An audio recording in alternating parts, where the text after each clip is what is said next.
We have a two-time defending champion, 3 new teams, a new best-of-3 format, and an all-new battle theater. The fight for worlds is on, and the North American LCS Summer Split starts right now. You'll never take me alive.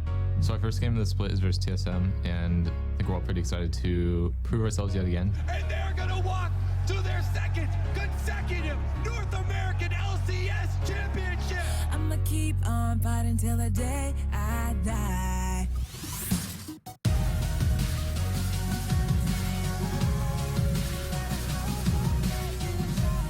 TSM versus CLG is always a hype match.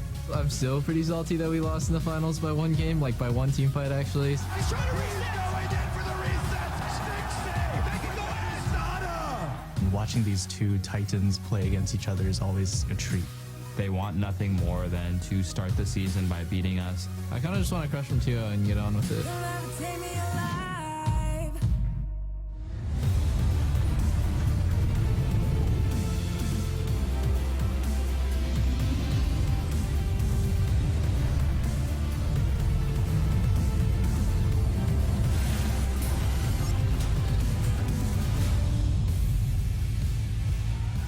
Welcome to the 2016 NALCS Summer Split. Tonight, we're streaming from the all-new Battle Theater in Los Angeles, California.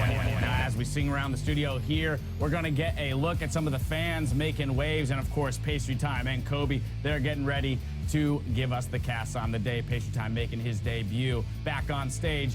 Two-time MVP Bjergsen gearing up alongside NALCS Kills leader Doublelift and sporting those brand new, very fresh looking jerseys. Of course, they're going up against CLG and spring final MVP Stixxay, getting ready to ride with the guy a lot of people consider to be the best player in NA. That would be Afro Hello everyone, I am James Dash Patterson, ready to go. With me here on the analyst desk are some faces you might recognize: Aiden Zyrene Moon and of course Joshua Jatleesman. Gentlemen, how do you feel about the new digs? I like all the screens. We got plenty of them. I'll tell you that much. We should do 3 streams at the same time. We can easily fit it in all of these.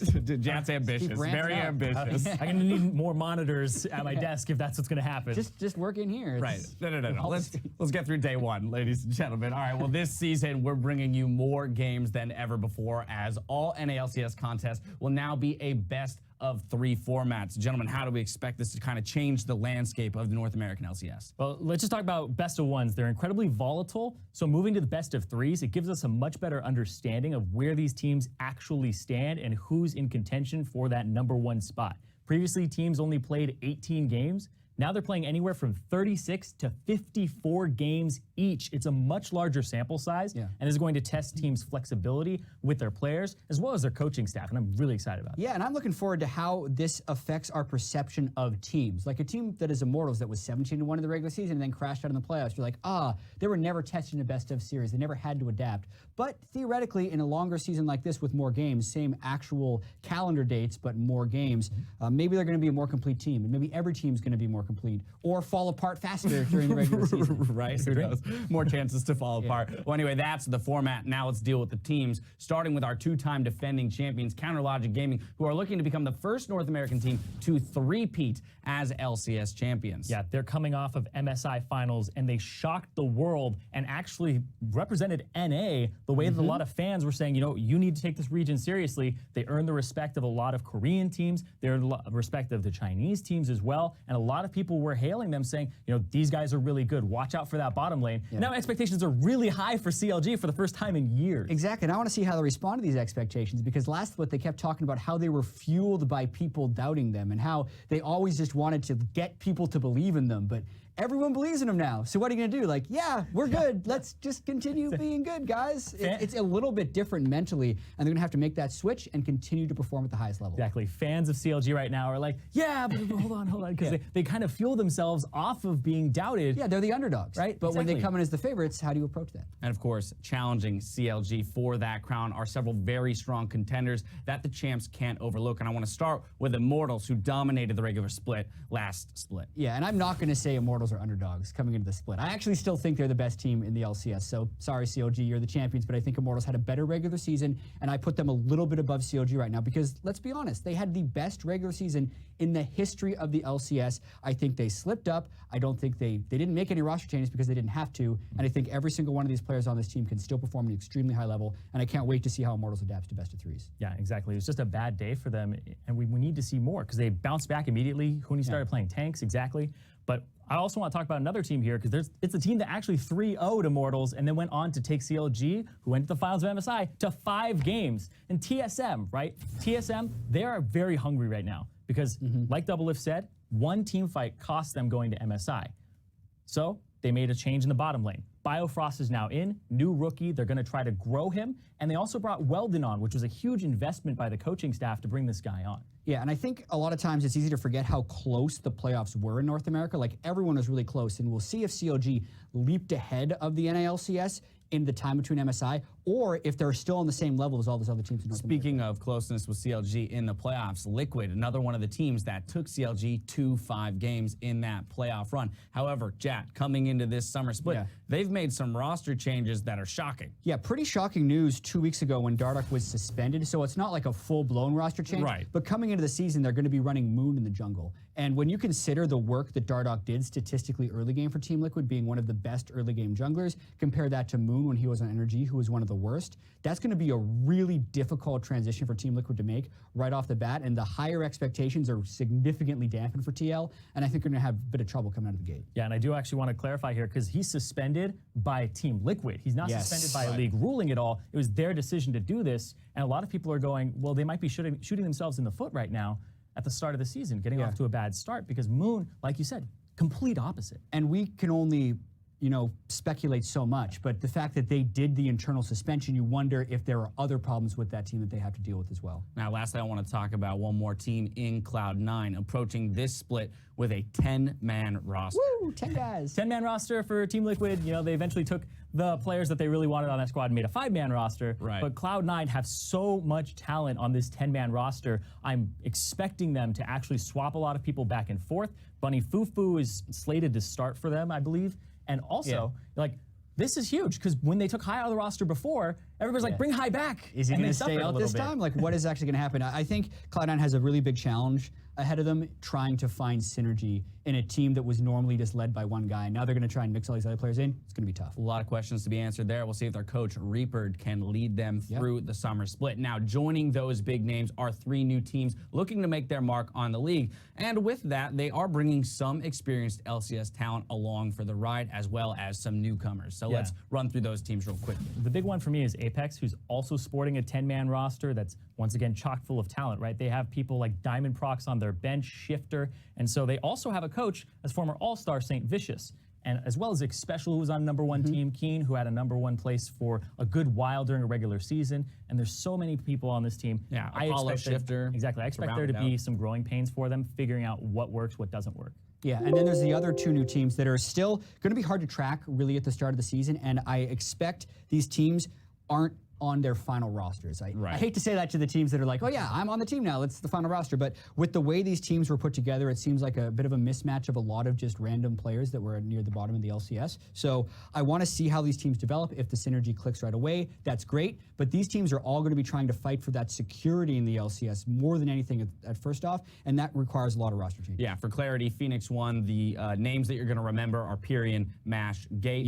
And then on the side of Team Envy, you're going to have the likes of Seraph and Ninja. Moving ahead, though, the teams aren't the only things that went through changes in the offseason. The game itself, League of Legends, went through plenty of changes, 6-9 and 6-10, bringing with it an immense amount of stuff. So I want to start primarily with the changes to the Drake, the Elder Dragon, and the Rift Herald. How do we expect teams to play around these global objectives? Yeah, I think the new dragons are the most impactful change of all, and everyone seems to have their own tier list of like, this dragon's not useful, this dragon is useful. Cloud Dragon, Ocean Dragon, Mountain Dragon, Inferno Dragon, I think they're all better than the previous drakes that we have had in the game, and they're all strong at certain points. So I think Cloud and Ocean are strongest early. I think Infernal and Mountain are stronger late. And I think they are the most important point of contention we'll be seeing in almost every game. Yeah, and when you take them, you eventually get Elder Dragon, and then it actually buffs the Elder Dragon buff. Yes. So every dragon is definitely worth taking. Before, it was like number 1 matters and number 5 matters. Now, we're seeing actually jumps in statistics here. Like if you take the first 2 dragons, previously your win rate was 71% in spring. Now it's 79% in summer so far. And if you get the first 3, it went from 84% to 94%. That is absolutely insane. Only one team in Korea, Europe, or the LMS has actually lost the game after taking the first 3 dragons so far. So All right, so a very lot of priority powerful. placed on those Drakes as well as the Elder Dragon. Now let's flip to the top side of the map. Rift Herald, what do we make of that change? So the buff was completely changed, and now it's more of a solo split pusher buff, but it's incredibly potent when you get it. It's very hard to get. You have to dedicate 2 to 3 people to do it, and it's only pre-20 minutes, right? So if your team is able to do it and you actually go towards that objective, you're probably making a mistake more often than not, because there's usually a better thing to do. There's usually a better thing to like gank, get ward control in their jungle, and just looking at the statistics, it's taken in less than 50% of the games. Okay. Yeah. But when it's taken, it's 15-4. Exactly. So The it's, jury's But it's still so, out yeah, I was going to say, on is that how good Rift Herald indicative is. of the fact that these are teams taking it who already have great enough advantages that it's kind of a free objective for them? Yeah, we played 20 games in Europe the last 2 days, and 4 of those games someone took a Rift Herald. So like, especially in Europe, teams were not prioritizing it. Right. To me, the jury is still out, because I think with a split pushing strategy, it can be powerful. But when you look at the impact the Drakes have on the game, it's really hard to argue that you should be going for Rift Herald. All right, we'll see how the Rift Herald evolves, but Drakes seem to be a focus. That covers neutral objectives. I want to bounce back to you guys one more time, though, with any other major changes that you guys see affecting play coming into summer. Obviously, the mages is going to be significant. Yeah, I think everything's significant. I think the Drakes are the most significant, but we have to remind ourselves that these are the biggest midseason changes we have ever had in professional play. It feels like a brand new season with the level of change that happened in the league, and there was less of a warm-up period than you would have in a preseason where teams have a couple, like basically a whole month to come into it. So I'm expecting a little bit of slow adaptation from some teams, and I definitely don't think it's figured out yet. So adaptation is going to be rewarded heavily early on in the season in the standings. Exactly. People with best of 3s, hopefully they explore more, because we're still seeing a lot of the same things, but we're seeing some champions that were changed kind of shoved in there. We're seeing Vladimir make his appearance. We're seeing Victor. We're seeing Swain make his appearance as well. A lot of E champions. Yeah. Randomly. Spain.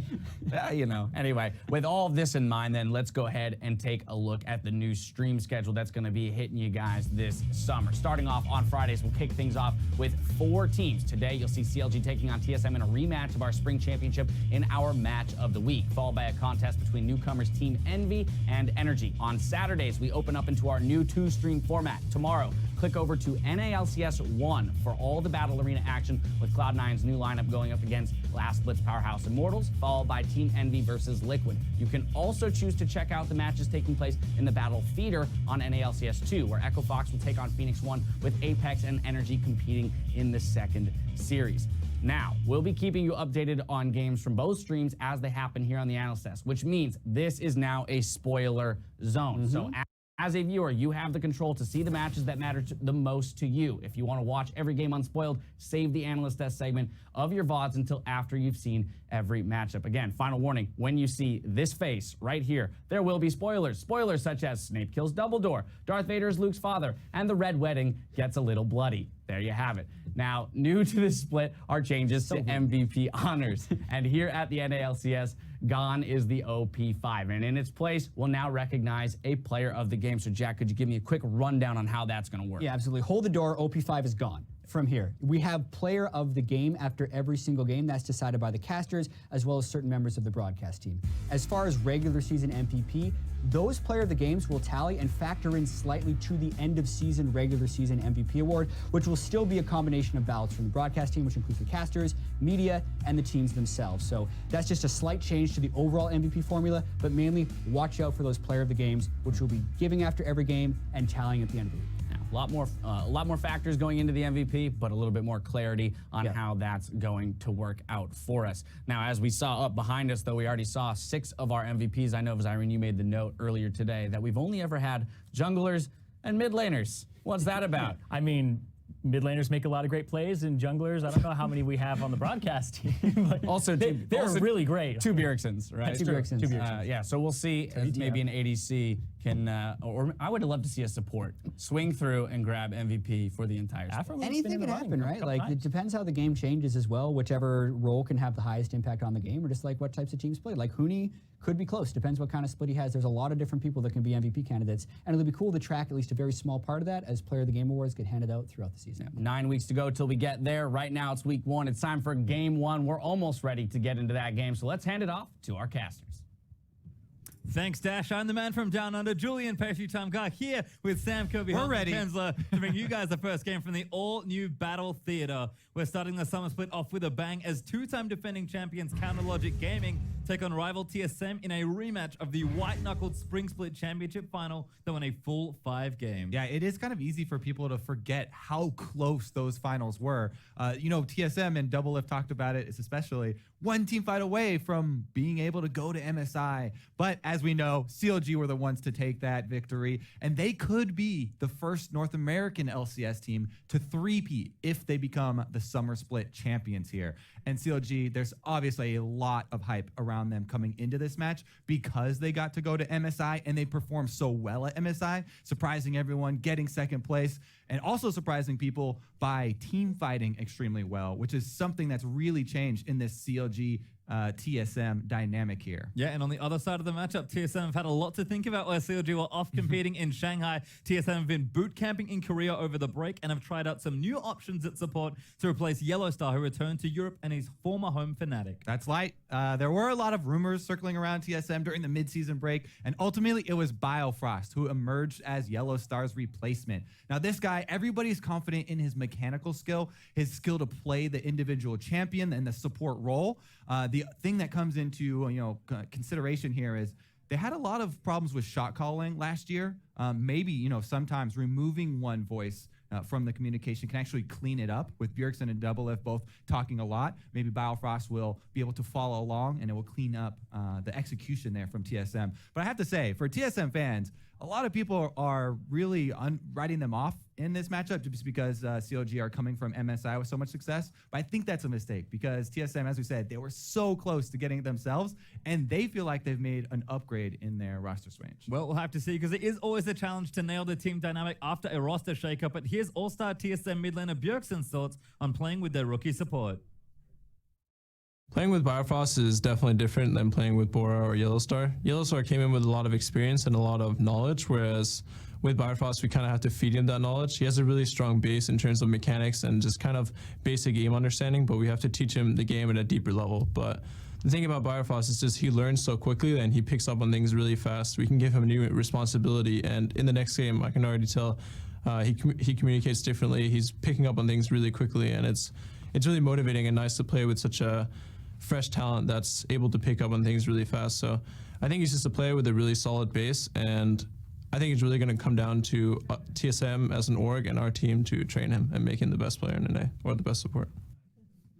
Well, some nice words there, but the newbie's got a lot of work to do, and of course, we're going to go straight to our featured matchup, which, surprise, it is going to be the 2v2 in the bottom lane. These players have such an opportunity to make an impact. It's Double Lift versus rival Afro in some ways. Yeah. Stixxay, of course, after such a huge effort at MSI, and the new guy, Bio. I mean, yeah, pretty much anybody you pair with either Double Lift or Afromu takes a spot in one of the top bottom lanes of the North American LCS. Stixxay has proven himself. He's now got this international experience, and he has a lot of confidence from all the people at MSI who were complimenting him. But Double Lift is an AD carry that loves to attack players like that. If another AD carry is getting praised, Double Lift is the one to take that charge and try and take him down so that he can then reclaim his position as best North American AD carry. He's one that loves challenges. Certainly is, but we are about ready to play some League of Legends, so let's check out the rosters coming into this game one, starting with TSM, Team Solo Mid. They're a fan favorite, and with good reason. We'll have a look at their lineup. In the top lane, it is Haunter. Their jungler, Spence Garant. Their mid lane, All-Star Bjergsen.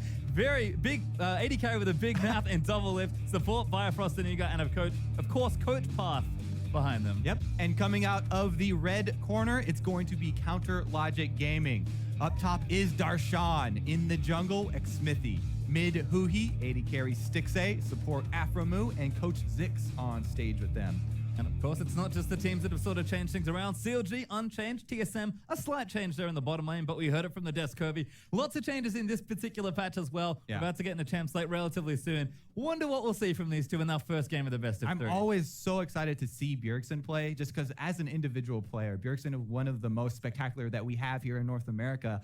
And there've been a whole bunch of mid lane mage changes. I'm really curious to see what he can get his hands on in the mid lane and if that kind of defines the way that TSM are going to play this game. But another really good point that you have to look at in Champion Select nowadays is the importance of the support picks and how many support picks people are using to make counter picks, not only for their lane, but also for the entire team. Aframu is actually the guy who's been defining the worldwide support meta. Him and the rest of North American supports, heading over to MSI. And meanwhile, Brilefrost, this is the guy who's been lauded for his ability to learn new champions and learn new strategies.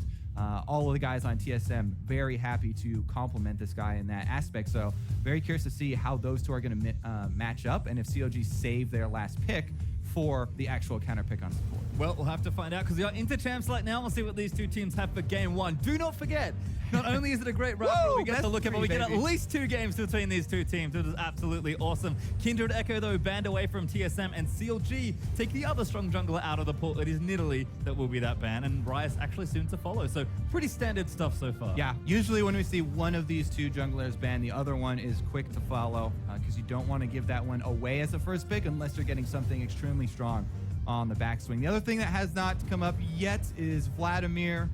Swain definitely rising a lot. Up there's Vladimir.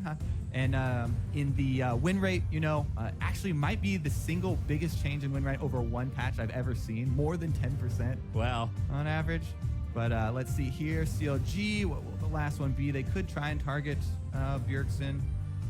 Who he is very interesting to me because he was one of the guys, especially at MSI, I was scared for him, honestly, but he was able to hold his own versus top mid laners in the world, and he was one of the first guys to venture out to the Aurelion Sol, the new champions as they come up. He's definitely one to jump on that train as quickly as possible. Been watching Huhi and really enjoying his team fighting more than anything else, so we'll see what he gets his hands on. Zed, though, was a target against Bjergsen, so we'll take that off. That's been a champion that's sort of making the rounds. The current hover, though, for TSM is one of the most standard picks, and they'll lock it in. Lucian, such a good AD carry. Ridiculous right now. And he's probably going to go with that Ghost Blade into Black Cleaver build. This is patch 6.10, by the way. This is not the current patch live that just got released.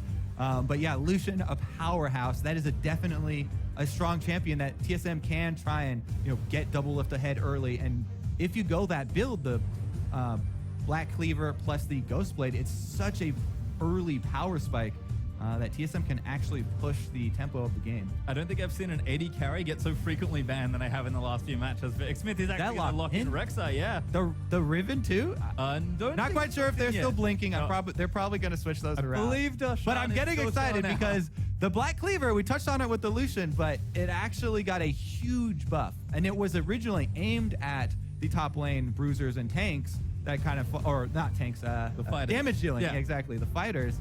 From the top lane, like Renekton and stuff like that. And Riven would be one of the two, but they're not going to pick it this early. It is instead going to be that Victor who got the mage update. Now a lot more damage over time on the ultimate. Still has the boss wave clear and all around solid pick in the mid lane. So I think that Huhi will be very confident now that he has that because he doesn't have to play aggressively in the lane. He can just try and wave clear. This feels like they've traded Lucian for Victor in a lot of ways here in the draft, although TSM can actually hold some of their picks. So lock in Karma and the Maokai. Yeah, that could be a support Karma because support Karma has been on the rise as well as far as the range champions go. But also Bjergsen has a pentakill we always like to talk about whenever TSM picks up the Karma. So it's a possibility of a mid lane pick here as well. It won't catch CLG by surprise because they've obviously already locked in Victor, but might be able to switch something up for the bottom lane. Speaking of switch ups, he's at least going to flush the Aurelion Sol. I think he's just answering. Earlier TSM were hovering on the Aurelion Sol in Champ Select. Hanser was doing it, and so he's just answering here a little bit. Looks like it might be the Fizz, though. We've seen quite a lot of this champion in the top lane, actually, which is where we expect it to go, given that there's already Victor locked in there for CLG. Dixie, though, hovering his favorite champion, which happens to be Warwick, with a lock in Nami and Ezreal. So Aframu still in the range support. Yeah, I mean, Aframu's been actually putting a lot of time in on Nami on his stream. He's been playing a lot of games, you know, so even in the off time, not just in scrims, he's been putting in a lot of time on this champion. And Nami plus Ezreal gives you a lot of control, because even before Ezreal gets Iceborne Gauntlet, he can have a slow on the autos, and he can you know, try and work around any sort of aggressive jungle ganks towards the bottom lane. It's always also a very safe bottom lane there. Yeah, again, sort of another trade. Lucian is very mobile, very heavy damage dealing. Ezreal, not so much on the damage front, but certainly very mobile. Yeah, Ezreal and Lucian are pretty much the two premier AD carries right now, so it's not really a surprise. So we're not freaking out by the CLG second round or third round picks here. All right, this may be a little different, though. Zillion and Graves will actually finish things off for TSM. Okay, so Bjergsen whipping out the Zillion. That is going to be very scary here, considering Maokai works really well with the champion. I mean, you can deliver the twisted events that much easier with the speed up. Plus, if Maokai is able to stay in front and absorb all the damage, then it's an easy revive target. Double lift and now Svenskeren, that he has picked up the Graves, are going to be in there on those sort of mid-range AD carries. Both of them looking to get right behind Maokai in there for the brawl. And it does look like this is a perfect comp for TSM to go hard on the mid game. They want to try and push really hard in that 20 to 30 minute mark to try and end the game there. They have a lot of power there that is going to spike. Yeah, and again with Nidalee and Kindred banned away, Sven definitely likes to default to Graves. So I think both junglers have probably got what they want, with Smithy taking that Rek'Sai. CLG, though, one last pick to lock in. Yeah, Smithy's been a long time Rek'Sai player. Definitely a lot of longtime Rek'Sai players have been returning to the champion, going that Cinderhawk into either Black Cleaver or the Titanic Hydra for a little bit of extra damage, or even pure tank Rek'Sai is back in a fairly big way. But with the Trundle being picked up, CLG adds some split push options to their lineup here. Actually pretty strong, since they do have Ezreal and Victor for the 4-man squad. They can wave clear. They even have a bit of cross map to try and allow Darshan to get some solo time. But TSM are going to do everything in their power to try and push a lot of those mid-game team fights, and they've got to speed up to do it. So TSM or CLG are going to have to be very careful about controlling the vision and options for teleports for TSM. And again, feels like it was just a mid-season invitational between and these two teams, sort of picking up where they left off as far as things go. Not too many surprises yet for this patch, but these two teams, I think, playing comfortably for game one. Definitely. This is the reason why this is most people's favorite rivalry, and especially my favorite rivalry, not only because it's been so long, but also every new player that puts on either a TSM or CLG jersey picks up right where their predecessors left off and continue with the passion of this rivalry. Certainly do. And as the players load onto Summoner's Rift, get on Twitter and let us know who you think will take this game on with either hashtag TSM win or hashtag CLG win. These fans are very loud for both these sides. I'm sure we'll be hearing chants all night long. I'm sure they're very vocal. We'd love to know your thoughts on the match, but it all starts here with game number one. And as I already said, it's a pleasure just to cast these two teams, but it's definitely a pleasure to cast at least 2 games. All right, yes. Kicking it off in style. We've had so many North American LCS splits started off this exact same way with TSM CLG. The new wrinkle here is going to be best of 3. TSM chance right off the bat. Well, I love how that's become a worldwide standard. Yep. No matter where you are, which teams are playing, what game it is sometimes. People just like to chant TSM, but we're going to see the move out onto the Rift. Aframu going to just see what he can discover. Sven actually setting up in a pretty standard spot, so it looks like everyone's just fanned out. Converge here. Getting collapsed on Sven. They already shot a bullet into Smithy. Looks like more people coming down as Darshan actually going to take a bite out of it. Svenskeren getting slowed down. Damage is there, but I don't think they can do enough here, but Sven gets chunked. It is plenty of time for him to recall, so it's only a minute now, so Sven should be fine. Plus he's jungler. He had the refillable potion, just chugging on that, so it doesn't seem like TSM lost really anything from this. CLG going to try and get a half ward in there. It's mediocre inside the blue buff jungle here of TSM. So very small information advantage here for CLG as we started off. And it looks like they are going to do the blind swap heading up top here, which will be called by TSM. Yep, everyone moving topside. There's Double Lift and new support Biofrost going to make his way into his first 2v2. So excited to see these guys go up against each other because, you know, there was a lot of, you know, MVP talk earlier and how, you know, the desk wants to see some supports get that. Aframo has been a guy who's always been, you know, in the conversation and got and received votes for that over the years. We'll see if they can actually match up, though. It looks like Aframo and Stixi are going to be fairly late because they were going for that invade. And Double Lift gets an early experience advantage here as he soaks up these melees. It's going to just last hit them, so the wave doesn't push too hard. And yes, 2 and 3 all denied from CLG. So a good early start here from the TSM duo. Firefrost also gonna miss, just barely miss the first kill. I like that from Afro. Just hitting S, making sure he stops, says, hey, I know exactly the range of this ability. Don't even think about it. I can see the circle on the ground. Getting aggressive in. And does poke out Afro, who does have that heal leveled up. So I think should be okay, but they will get an early lead and experience at least. You can see Double Lift playing very aggressive as per usual. Yeah, because they got the early advantage there with the melees, they're going to try and play up in front. It is all on Karma to land the poke here, though, because CLG do have the sustain advantage with Nami. You can see Aframu actually going for a pretty good trade there with the heal. And Bjergsen pushing in Huhi already, using the Zillion. Yep, looking good so far. Huhi, though, should be pretty safe there. Just able to wave foot on the victor. Is down on the bottom side. Darshan and Haunts are routed, and Darshan absolutely winning that trade. Yeah, anybody who's got Trundle, you pretty much win every single 1-versus-1 matchup. So Darshan, happy to get his alone time down there with Haunts on the Maokai. Haunts are going to try and just make great use of his passive, though. Charge it up and get his autos off for the heals to try and sustain. You don't want to get pushed too hard under your turrets. Not yet. It's Svenskeren actually taking this blue. Rek'Sai was in the area, but not going to get it. Darshan and Haunter again just going at it. Great pillar from Darshan to really cut off Haunter's options, but can't quite convert. Xmithy, though, he wants this. Early move trying to punish the duo lane. Looking for Double Lift, does find him with a knockup, but that's an easy EOA. Yeah, early bubble there from Aframu. You really want to set up the bubble with the unburrow from Rek'Sai, but they were not able to get either of those off. And the gank for Smithy, actually a big waste of time here. The TSM duo lane draws a lot of time away from the CLG jungler. And look at Svenskeren. He jumps out to this CS lead on the jungle. He's a level up on Rek'Sai. Very good news for Graves. So Svenskeren's immediately going to go look to invade Smithy. He'll be a little bit late, though. Did see Haunter get chunked out, so is forced to use that TP and go back down to the bottom side of the map. Did flash as well. So Darshan is going to have an edge in Summoners, and looks like he might be walking down, although busy in the shop at the moment. Sven and Biofrost, though, going to go for an invade, and Xmithy just has to sort of stand here and take it. Going to get shot down as well.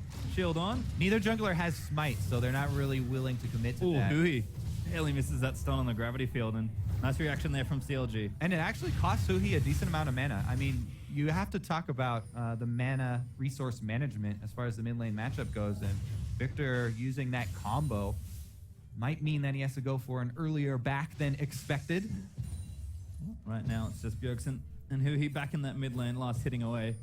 Again, Zillion going to be just fine. I expect pretty much just wave clear from these two mid laners. Probably won't get too involved. They both do have teleport, though, so expect to see the trademark CLG players there. Second bomb not going to connect, but a bit of damage onto Huhi nonetheless. Yeah, and everything right now is really going according to TSM plan. They're a little bit ahead in across the board. Pretty much every single position is a few hundred gold or a little bit less ahead of their opponents on CLG side, and that's exactly what TSM want heading into the mid game when they start spiking with just a couple of items and looking to force those mid game team fights. Svenskeren goes for another invade, but a little bit too slow there. It's close. Very close. Does get his blue buff. Svenskeren couldn't quite collect that one for himself, and he's going to be a lot happier with this situation. Does get stunned, though. That's not a good look. But should be just fine there, using the death ray and clearing out what he can. Bjergsen, though, playing up very aggressive here. Yeah, and look at the pings as well from TSM. They actually have Svenskeren moving in. Bjergsen is level 6 now. He's got ultimate. They can just dive him and go for the... They are going to go for it. Good flash from Huhi, though. Is Sven actually going to make his way in? Damage is down. Bjergsen pops the ulti on himself, and first blood will go to Svenskeren. Great dive, and they got the teleport out of Darshan. Because Bjergsen used the ultimate on himself a little bit early there, expecting another tower shot. He does have to flash away, but that's exactly what TSM wanted. They're off to the races. Not done. Double Lift gets aggressive in the top lane, and Stixi forced to book it. Does have the heal and the flash, but not too safe. And now and jungle.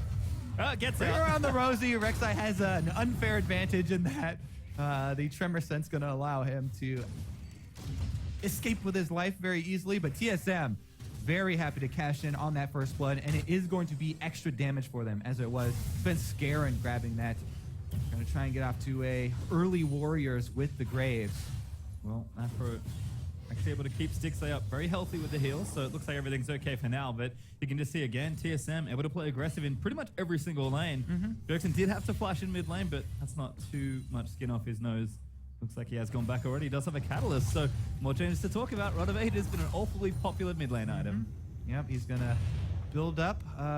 Looks like he's going to have a very easy time sustaining in the lane now as well. The changes to catalysts were pretty interesting. You keep spamming out your bombs. You're using mana. You're going to be gaining that life back. All right, let's see what TSM's next move is going to be, because Svenskeren's standing on a ward. So CLG happy to waste his time right now. Afromoon and Stixay don't really change their play much to stay fairly safe. Hanser, I have to say, is doing a magnificent job down in this bottom lane versus the Trundle. I mean, Maokai's not one of the ones that... This is interesting. Svenskeren's so deep. Yep, he's just running out. Uses the ulti. All right. Bit of a gap closer. That's the benefit of having Bjergsen as your mid laner, pushing in constantly Huhi and having mid lane control. Svens could escape down to the bottom side, and they're going to continue with this invade. They both have smite. Smite fight here, baby. Feels like TSM are happy to do this. Svenskeren, though, does get the buff. Xmithie not able to claim it. And Bio and Bjergsen both behind him. All right, so small advantages stacking up here for TSM, leading the way.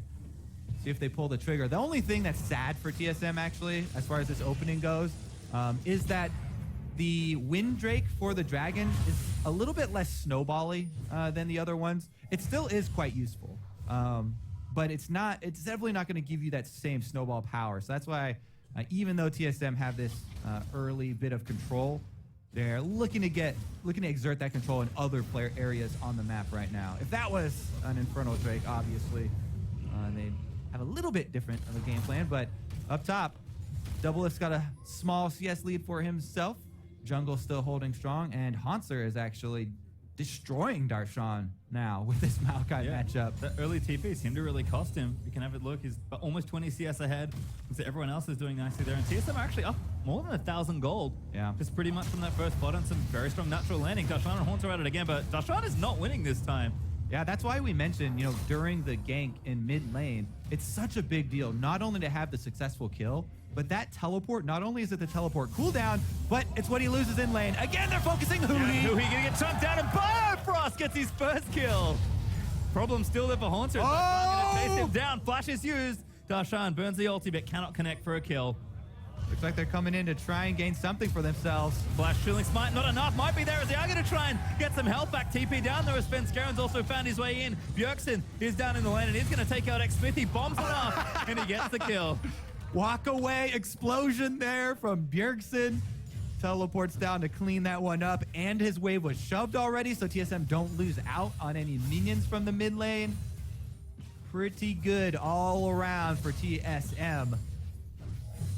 Still up in gold. Now 2,000 is another teleport's going to actually start a play here. Stixay and Afro, a good bubble, does snail onto Haunter, but Stixay rooted down by the Karma Snare, and Stixay is going to get blown into pieces here. Double lift with a kill. Across the board, TSM claiming their lives. Afromoo actually under the turret, though. Haunter's diving him. He's almost 1v1ing him as Biofrost's going to come up as well. Q there, almost gets a snipe, but Afro lives with a sliver of health. Double lift now going to get chased down by Darshan, but he flashes out of the way. Now 2v2 is Haunter and Biotech on Xmithie, but who he moves in, and Darshan takes out Maokai as Biofrost gonna get tagged up by the tidal wave. Gravity fields down and Bifrost cannot run. Stunned just on the edge, and Huhi claims a kill. All right, CLG go a little bit deep past the turret on bottom side, and then TSM do the exact same move on top using that teleport, and CLG getting some much needed gold back into this one. They don't want to let TSM continue snowballing here.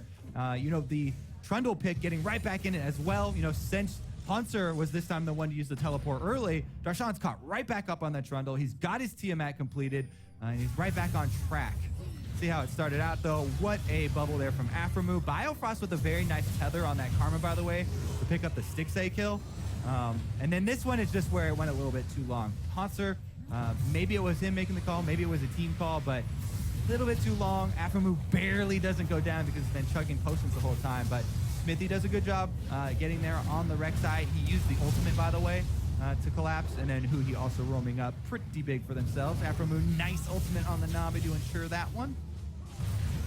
And just some good cleanup in general. CLG, they managed to get themselves to the top side and claim some much needed kills. Still a little bit behind in gold, but things looking good so far, as we will actually have a check-in with where the champions are up to. Rod of Ages is completed now for Bjergsen as Smith-Garen getting cheeky, burning that ulti and trying to steal away some jungle camps. Yeah.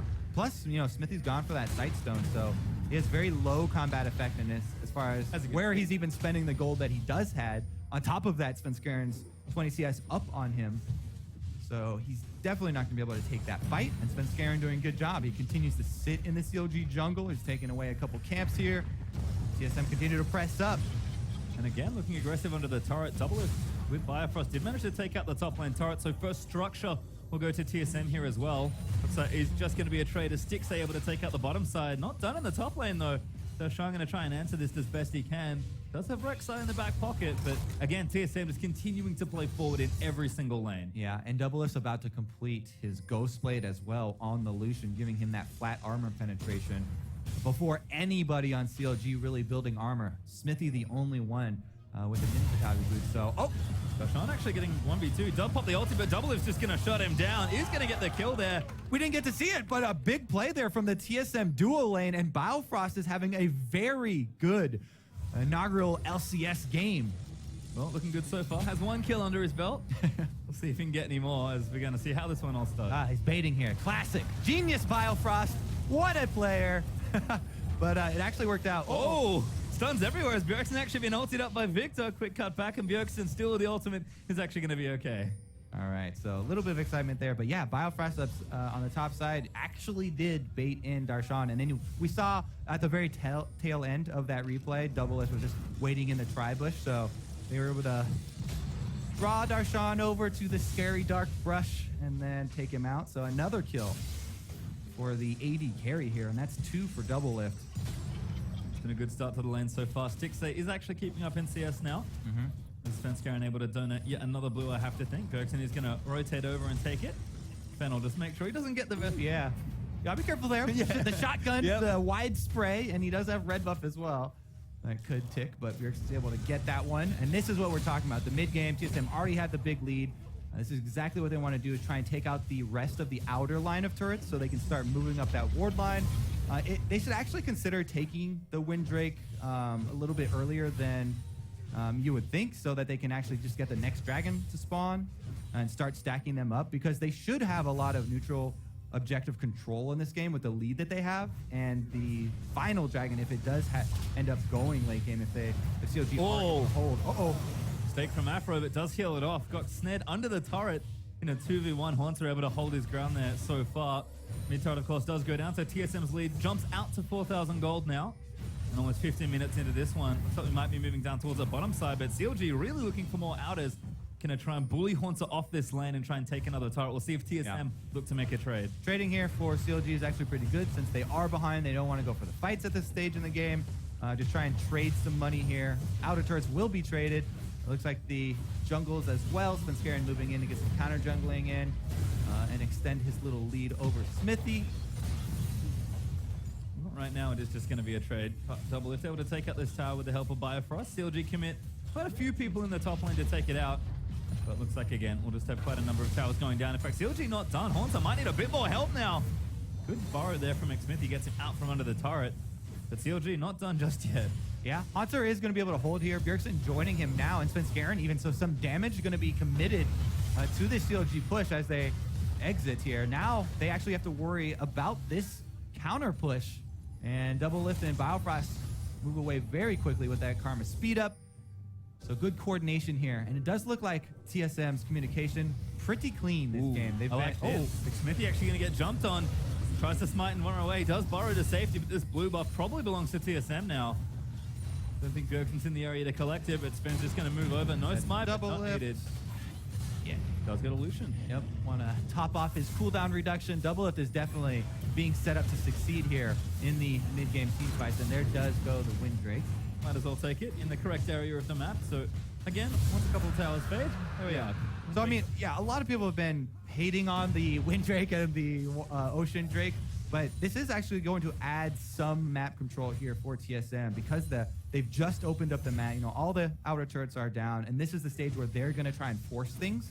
You know, this is actually going to be an enabling Drake for them to give them a bit more speed to try and answer these mid-game pushes. Well, we've got a pretty wide open side of the map now, so speed's certainly going to help. There's Bjergsen having a wander over to the Rift Herald, but doesn't go complete on the investigation. Haunter maybe feeling a little vulnerable there, all alone on his top side of the map, but Bifrost actually there as well. Just going to get some vision around the neutral area. And again, TSM, plan has not changed for the last 10 minutes or so. Play up and be aggressive as early and as often as possible. And they're still finding themselves with a pretty decent lead here. Most importantly, they've got the mid out already. CLG with a little less room to move. Yeah, I think TSM just going to work on moving up the ward line, as we said. And they actually, this could be a game where we do see a Rift Herald taken because TSM do have, you know, such strong control at the moment. Normally, though, Rift Herald, it takes so long to kill that you might be giving... Oh, who he actually is. Been surrounded here. He is going to have a rough time getting away from this one. Bad news, he flashes and Svenskaren's taking damage, but they're just going to pour all the ultis down, and Doublelift going to get himself another kill. Yeah, you have to be so careful when you're behind like this as CLG, and they do not have the necessary precaution there. TSM already in place, the duo there, Doublelift and Biofrost doing work. That's going to be another turret for TSM as well. Yeah, this is easy with 280 carries. Sven, Doublelift, and Biofrost all teaming up, and that just gets shredded down. In fact, they're not even done. They'll push one more wave in before backing away from the area. 4-2 up now in turrets for TSM, and that gold lead keeps rolling. Yeah, game number 1 here. First game of the season. TSM feel pretty good starting it off on the right foot. They want some vengeance for the finals of last split. Doing a pretty good job of getting it right now. Certainly on the right track, as once again, well, it's just going to keep happening. Bifrost babysitting Doublelift here as he tries to take the red buff away. From his with Stick Stake, Smithy goes in, 3v4, so he's on the back end. Sven going to get knocked up, but they'll get out of it. Looks like red did go over to CLG as Afro's forced to flash. Bjergsen roamed in to reinforce. Team fight over, I think. Sven not tagged there. Yeah, misses that one, so no slow landing. TSM can walk away fairly easily. These double speed boosts from TSM are enabling to make these surgical invades here with, you know, Bjergsen speeding in and then Biofrost speeding everybody out with the shield and AoE speed. Very good control so far. Haunter and Darshan having a fight over the big frog. Not too sure who got it, but Haunter again continuing to hold his ground. Still up a significant amount of CS actually, so looking good there versus Darshan. And Bjergsen's just not leaving this mid lane. It is so hard for CLG to take this turret, and instead they might just settle for a blue buff. Svenskaren gonna look to smite it. Nope. Denied again as Sven does take it. Stixay now actually tethered up. Good flash from Bifrost, gets very aggressive, and Doublelift moves in and Bjergsen gets one. That's a huge mistake, actually. Now CLG on the run, and Smithy's gonna have to flash as well. Svenskaren looking for it, doesn't want to get bubbled by Afro, tries to juke back, but now gonna tag him. Afro taking a boatload of damage as Tidal Wave moves in. Cheryl's going away, but Smithy's chasing Sven. The TP's using for Darshan, but TSM will just kite back. Smithy is not that tanky. And this whole time, Haunter is pushing bottom as well. So the teleport there used from Darshan, CLG's teleport advantage that they had for a few seconds there is gone now. And Haunter happy to extend his CS lead here. It's a very steady snowball for TSM, and they're up almost 7,000 gold up top. There's a mid lane mage right next to him, but we'll find out the end of that story later. Here it is! Doublelift can do it. Afro moves there as well. Exhaust is down. Doublelift gonna go for the big play, but he gets shut down by Huhi. Yeah, there's a Victor waiting in the bush. That's a very ominous entry to that replay, and Doublelift does end up paying for it as we exit here. So that's very good news for CLG because they need everything that they can get to try and get back into this game right now. They're gonna try and wave clear, you know, use the Ezreal and the Victor, try and hold on. They need to play a lot safer, focus on their defensive vision. They can't afford for people to extend in lanes and get picked off anymore. But Huhi does make a play right there, you know, a little sneak attack from the brush to get them a tiny bit of gold. Yep. TSM still significantly in the lead though. Good goal for him certainly, as he does have a Rylai's and I believe 2 upgrades of the Hex Core completed, so looking pretty strong there. On the other side though, Morello Nomicon, Rod of Ages, and a blasting one to boot with CDR boots. Bjergsen is just unrelenting in his mid lane. And Stixay, he wants to do damage to the tower, but Bjergsen's like, nah. It's going to be so hard for Stixay because Ezreal is, you know, skill shot based champion, and Maokai, it makes it very easy for Hanser, who has had a great Maokai game. Even though he's died twice, his CS is right up there. So he's feeling very confident about standing on the front line. All he has to do is stand in front of the Ezreal, and then it's only the damage over time from Huhi that TSM have to worry about in the team fight, and they've got a revive. They've got an AoE shield, which is going to help with that team fight. So TSM definitely holding a lot of the cards. Huhi again gets taken out on the bottom side. Let's see what TSM go for after this. Pressure on the siege here. Dragon is coming up in 28 seconds, so they should be able to get that one before Huhi comes back up. Huhi does have teleport, so maybe CLG go for a very desperate play, but I don't really see that happening. I think they would rather make the call just to hold on to their turrets that they have left to try and CS and let TSM stack another Dragon. Spencer happy to play aggressive. Red buff Graves not messing around. Stun not there for Bjergsen on the bombs, but he will get the pressure they need. Top lane is stranded right now without TP as TSM take another turret there. In fact, maybe even one more. Afromu thinking about something here. TSM just going to keep pushing. Yeah, the Nami Rek'Sai not threatening at all. There's the teleport, but it's... Oh, they get a little bit of a slow on Spencer. Let's see how...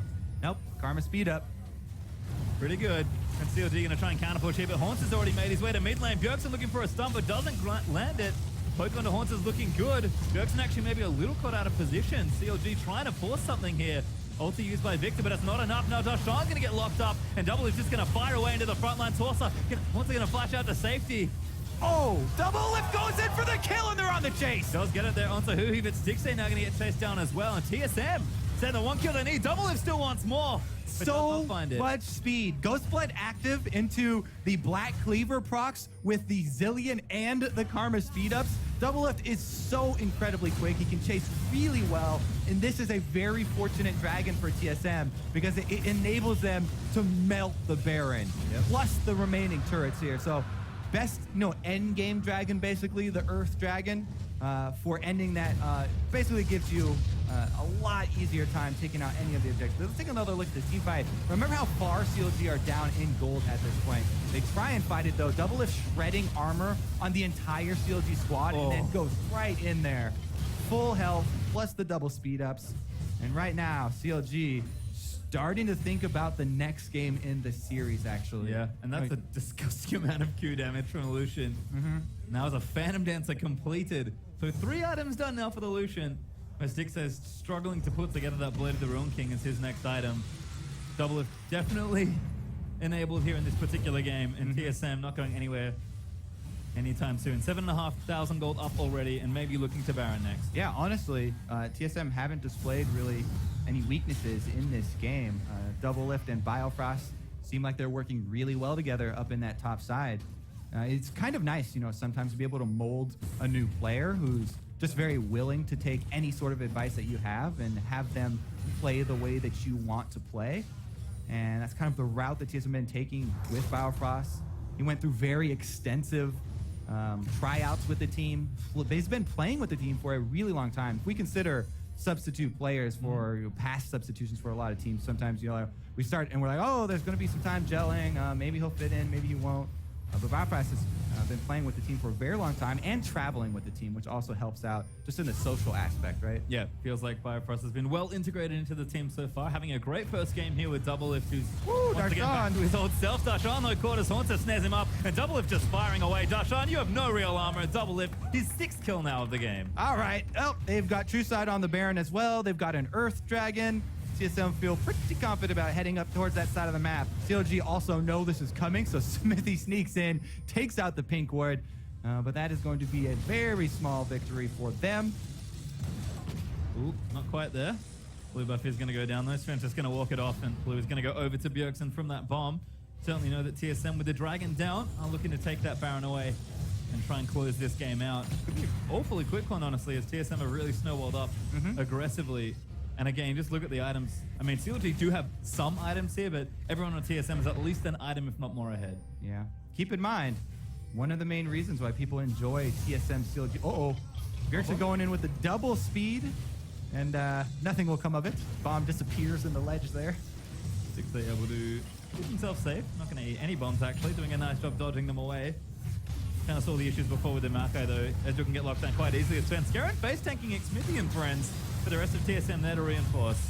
Yeah, pretty hard for CLG to blow anyone up, even if they do catch them in their own jungle, because they don't really have that much burst damage. Smithy is full tank Rek'Sai. He's adding very, very little damage. Just the slow burn there from Cinderhulk, which did get buffed, but only by a few damage per second. He's gonna be there for a while. Yeah, But kill exactly. someone with Cinderhulk burn. And Victor, you know, he's a little bit more damage over time oriented now as well. So CLG, they really would have to have more punch, you know, more surprise damage in their team if we were to give them better odds at coming back from a surprise play. As of right now, they're kind of just looking for a mistake, an unforced error from TSM to try and capitalize on.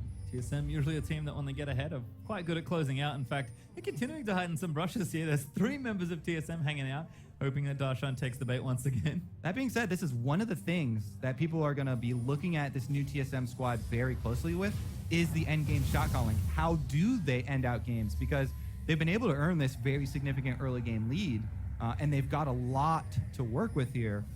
But will they be able to bait in for the team fight? Can they, you know, control Baron long enough and try and capitalize on the advantage that they do have right now? Haunter has teleport, so a Maokai teleport to the back line to lock someone from CLG in. If CLG stray out past their turrets, that is an option for them. They've got the double speed ups for the Maokai, but really it does all center around Haunter, Twisted Advance, catching somebody from CLG. Well, TSM looking to get some important recalls in with Dragon back up in a minute 25. It is Ocean Drake that will be the next one, but probably something that TSM want to take just to sort of move things along. Yeah, I mean, it does add more damage to the Dragon, the endgame Dragon, if just for every single Drake, no matter what type of Drake it is that you get earlier in the game. Ocean Drake is definitely extremely powerful early on the game, but right now it's definitely fallen off. Last secondary turret goes down here for TSM, and I do expect them to try for some Baron baits here. They're working on controlling the vision game around the backside of Baron Pit, and they're putting Haunter in position down on the bottom side. Start this off, but they should also be able to tank this Baron pretty easily. I mean, they've got that renewable shield. But again, yeah, they're looking for picks. Without the Maokai, though, I don't really see it happening. Like I said, it has to be speed ups on the Maokai did for the Twist Advance to pick someone off if you're baiting. And with him holding bottom, I think that CLG are actually okay playing out like this. Zooming in, but it's pretty hard to lock down someone like Stixxay with a bunch of bomb skill shots from Cillian. Yeah. Other than that, looks like 20 seconds up for that Dragon. TSM might wait it out just to make sure Elder Dragon spawns after this one. I think at this point will be the next Dragon spawn once this one gets taken. Baron, though, certainly where they want to be. You can see CLG actually doing a good job keeping vision of the area. Yeah, they're trying to get in there every chance they get, every time they see the recalls, because that's one thing. If this TSM squad then gets Baron buff, suddenly, whoa, here goes CLG, gonna try and rush it. Big call there, actually. No one from TSM really there just yet. TP's being used mid to try and rush there. I think they have some idea. The ward's got knocked down, but yeah, they know. Bjergsen now going to fire some bombs in. Smithy going to get stunned and chunked. Double is actually looking to take a Hui. Flashes forward, but gets himself exhausted. Slowed up by the Rylas as the tidal wave will zone them, but Darshan, brought off to the left side out of the pit, is going to get chased by TSM. CLG need to regroup here. Renewable speeds for TSM. They should be able to catch him. Yeah, Darshan locked down and Double Lift takes him out. Now they're going to fight the 5v4. Stixxay locked down there for the Maokai as Spence Garen's chasing out the other jungler. Stixxay getting chunked. They'll be able to take him down. This is going to be game number 1 here. TSM going to grab this Baron buff. They'll show right in and take some inhibitors. Very, very strong performance from this TSM squad coming out. Game number 1, first of the entire split. We'll see if the game ends at this point, but Baron for TSM is going to do a lot of damage, even if the game doesn't end. TSM well and truly in the lead now. Over 10,000 gold up in the lead. Everyone is looking good, and these structures are going to start to melt. Yeah, the revive timers are pretty short, so CLG might be able to hold on to their Nexus, but at least losing inhibitor here, and maybe TSM even stick around and buff up these minions to keep poking at it. Going to play safe, though. Just take out the mid inhibitor. Actually might even fall back to Dragon again, get the Elder Dragon on the board, just as another way that they can get themselves through this late game. TSM just have all the options in front of them. They will wander down and take this Ocean Drake. CLG really far behind at this point. Yeah, such a secure hold here for TSM. I think that they really want to be able to use this Baron buff for another inhibitor push to crack open another one. But there it is, Double F going so far. He's got the extra shields there. They keep him healthy, and CLG are split, so there's not going to be any escaping this TSM squad. if CLG do start, you know, a team fight, if they do get caught here in Baron, because of the constant speed ups from the Carmazillion and Maokai easily able to keep track of a couple of members there. But yeah, that's going to be, you know, taking this time now, CLG, they're definitely not out of this. This is the switch to the best of 3, so they've got the next game in this series to start thinking about.